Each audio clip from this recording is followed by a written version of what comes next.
ਅੱਜ ਇੱਕ ਸ਼ਰعی ਮਸਲਾ ਕਿ ਬੰਦਾ ਅਗਰ ਕਿਸੇ ਨੂੰ ਕਰਜ਼ ਦੇਣਾ ਚਾਹੁੰਦਾ ਹੈ ਤੇ ਕਰਜ਼ ਦੇਣ ਤੋਂ ਪਹਿਲੇ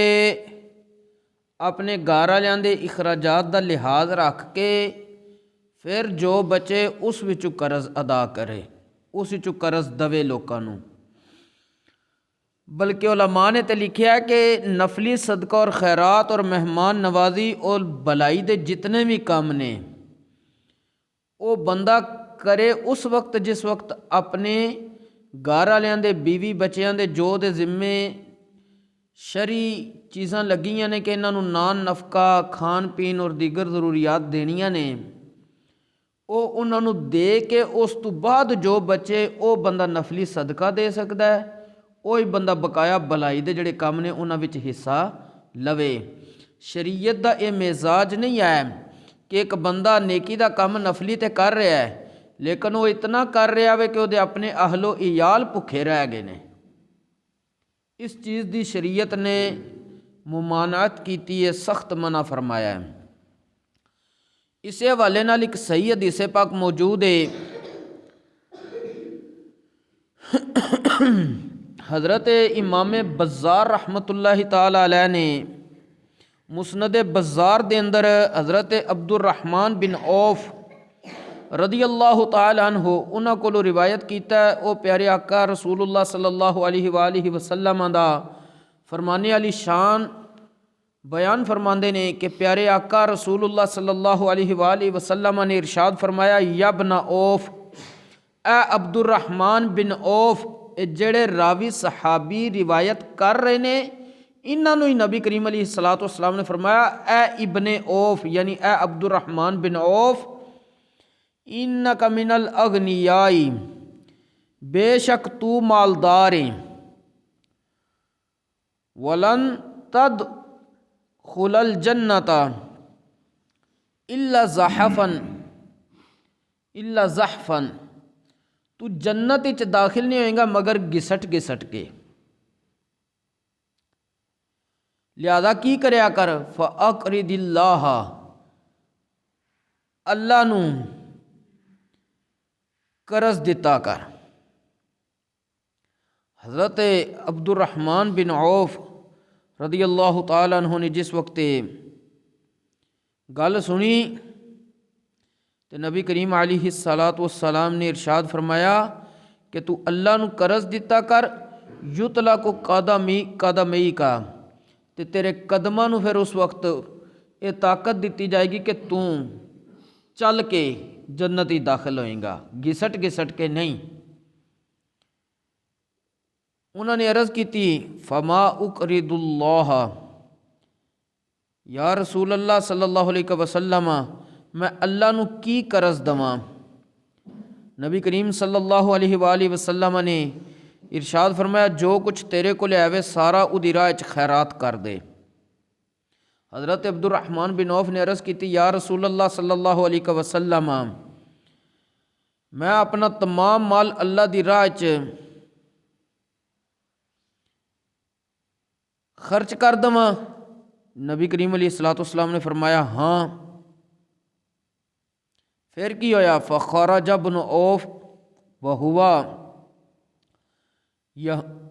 یہم بذالک فارسل الیہ رسول اللہ صلی اللہ علیہ وسلم۔ حضرت عبد الرحمن بن عوف نے جس وقت نبی کریم علیہ السلام کو سنیا نا کہ سارا مال خرچ کر دینا ہے، وہ اسے ارادے دے نال کہ میں تمام مال اللہ دی راہ خرچ کرنا ہے، چل پے۔ جس وقت تو چل پے نا تو نبی کریم علیہ الصلوۃ والسلام نے نگاہ نبوت وچ دیکھ لیا کہ اے میرا صحابی عبد الرحمن بن عوف، اس دی نیت وچ کوئی شک نہیں رہا، کوئی کسی قسم دا معاملہ نہیں ہے، بلکہ حکم دا صحیح تابع بنیا میں۔ نبی کریم صلی اللہ علیہ وآلہ وسلم نے انہوں نے اپنی طرف واپس بلایا، واپس بلا کے نبی کریم علیہ الصلوۃ والسلام نے فرمایا، اتانی جبرائیل، میرے کو حضرت جبرائیل آئے نے اور انہوں نے آ کے مینوں کی کیا وے، مر ابن عوف، اے اللہ دے رسول تساں ابن اوف نو حکم دیو کہ وہ کی کرے، وہ مہمان نوازی کرے مہماناں دی، غریباں نو کھانا کھلائے، مسکیناں نو کھانا کھلائے، ضرورت مند دے کولے آ جائے تے کسے سائل نو خالی نہ لٹائے، انہوں ضرور کچھ نہ کچھ دوے، اور سب نالوں پہلے بھی وَلْيَبْدَأْ بِمَنْ يَعُولُ، سب نالوں پہلے اپنے گھر والوں دے خرچے دی فکر کرے، مہماناں دی مہمان نوازی کرے، اس دی علاوہ غریباں نو کھانا بھی کھلائے، ضرورت مند سائل نو بھی خالی نہ لٹائے، لیکن یہ سارے کام کرن تو پہلے اپنے گھر والوں دے خرچے دی فکر کرے۔ اور اگے ہی نبی کریم علیہ السلام نے ارشاد فرمایا کہ جس وقت اے عبد الرحمن بن عوف فَإِنَّهُ إِذَا فَعَلَ ذَلِكَ، مینوں حضرت جبرائیل نے آ کے کیا کہ جس وقت عبد الرحمن بن عوف اے کم کر لیندے کان تزکیۃ ما ہوا فیہ، تے انہاں دا اس عمل دی وجہ تی مال پاک ہو جائے گا۔ اے حدیث سند دے لحاظ نال بالکل صحیح ہے، اسے نو نقل کر کے علماء نے محدثین نے مفتی شریف الحق امجدی صاحب رحمۃ اللہ تعالی علیہ وہ فرماندے نے او صدقہ نفلی پسند نہیں کہ بندے دے ذمے لوکاں دا یہ قرض دینا ایسی یا بیوی بچیاں دے نان نفقے دی ضرورت آئی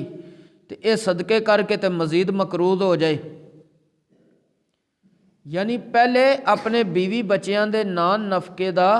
انتظام و انصرام کرے، اس کے بعد جو بچے پھر نفلی صدقہ دینا میں۔ فرماندے نے کہ اس صورت وچ صدقہ تے کیونکہ نفل ہے اور اگر انہیں لوکاں دا قرض دینا ہے وہ ادا کرنا واجب ہے، یا اپنے بیوی بچیاں دا نان نفقہ وہ بھی ادا کرنا واجب ہے، تے واجب نو ادا کرنا نفل تو پہلے ہوندا ہے، واجب دی ادائیگی مقدم ہے نفلی کام کرن تے۔ اس نو حضرت مفتی شریف الحق امجدی صاحب رحمۃ اللہ علیہ فرماندے نے حضرت حکیم بن حزم دی حدیث وچ واضح فرما دیتا گیا سی کہ اپنی آمدنی نو سب نالوں پہلے اپنے اہل و عیال تے خرچ کرو، اے عقل مندی نہیں کہ خود اور اودے اہل و عیال بھکھے رہن اے دوسریاں نو کھانا کھلائے۔ ہاں اگر توکل حضرت سیدنا صدیق اکبر رضی اللہ تعالی عنہ انہاں جیسا ہوئے تو پھر الگ گل ہے کہ جس وقت جیش اسرت دے موقع تے غزوہ تبوک دے موقع تے نبی کریم علیہ السلام نے ارشاد فرمایا کہ غزوہ کرن جانا ہے، کفار دے نال میدان جہاد لگنا ہے تے اپنا مالی تعاون پیش کرو، دیگر جڑے کول طاقت ہے وہ نال بھی جانے دی تیاری کرو۔ تے حضرت سیدنا ابو بکر صدیق رضی اللہ تعالی عنہ آپ اپنے گھر دا سارا مال اٹھا کے حضور دی بارگاہ چلائے، تو نبی کریم علیہ السلام نے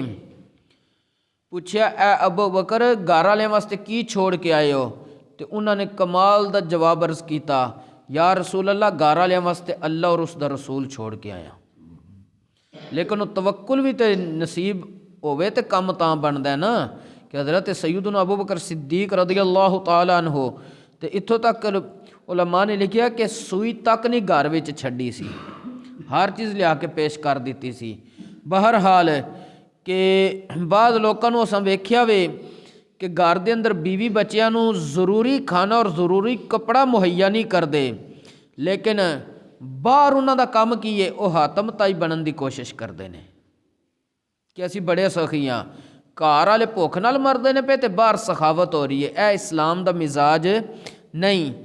اے حدیث پاک سنان دا مقصد ہے کہ قرض دینے دیاں جڑیاں فضیلتاں ہیں او بندے نے اگر کسی نو قرض دیتا وے، کسی مسلمان دا بھلا کیتا وے، انہوں اجر و ثواب تاں ملے گا پہلے اپنے گھر والے دیاں جڑیاں ضرورتاں نے دے ذمے لگیاں نان نفقہ او پورا کرے، کیونکہ واجب دی ادائیگی مقدم ہے نفلی کام نالوں۔ تے کئی بندے اس طرح کردے نے کہ گھر اپنے آپ نو ساریاں نو